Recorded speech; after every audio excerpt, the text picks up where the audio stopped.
Welcome to the King Sacrifice YouTube chess channel. And so today in this video I'm going to show you some traps that can be used in the Roy Lopez chess opening.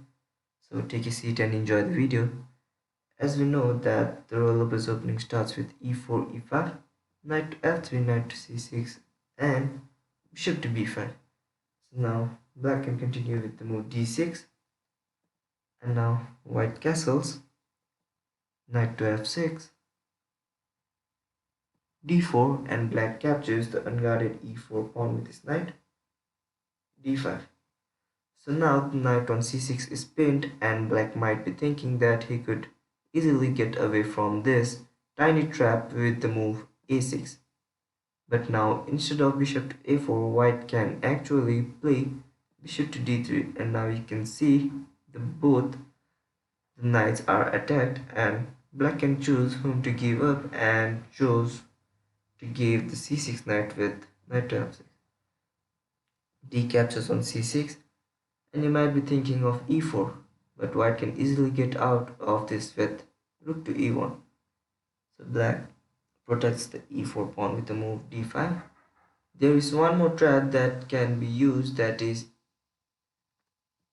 bishop to e2, and after which if black tries to capture on f3, then c captures on b7. If black recaptures on e2, then white can take his another queen on 8, and you see that the queen on d1 is cannot be taken by the e2 knight because it is pinned by the rook on e1. And if the b7 pawn is captured with the bishop, then everyone can see that is bishop to b5 is a checkmate. So this was one variation. Another variation is e4, e5, knight to f3, knight to c6, bishop to b5, d6, and instead of castling, the move d4 is played by white.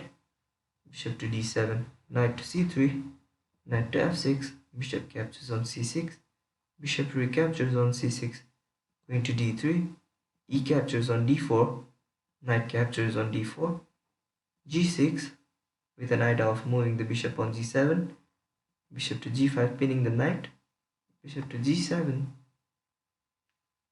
anti-castles and black castles on the king side, knight captures on c6, b captures on c6.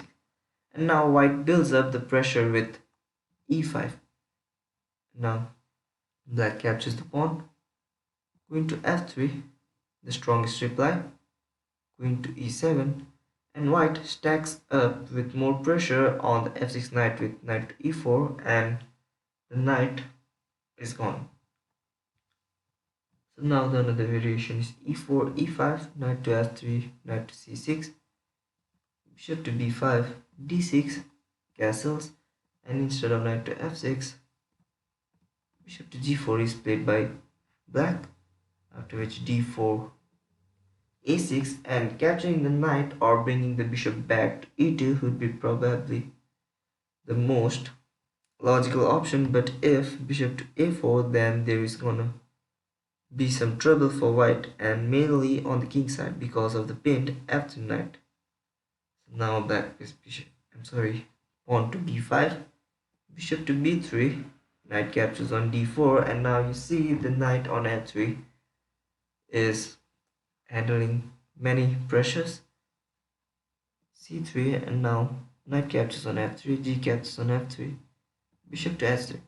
Rook to e1 seems to be the best move, but white instead tries with queen to d5, aiming on the f7 with a threat of giving a mate. But black brings up his queen on f6, leaving the rook on 8 undefended, and it would be a mistake for white to capture the rook because now king to e7, and now the movement of the black queen from g6 to g2 is enough to win the game. And so with this we have came to an end of our video. If you learned something new in this video, then don't forget to press the like button, and if you want to learn some more cool stuffs like this, then don't forget to subscribe our channel and also hit on the bell icon to get some instant notification of our latest uploads. Thank you for watching and see you on the next video.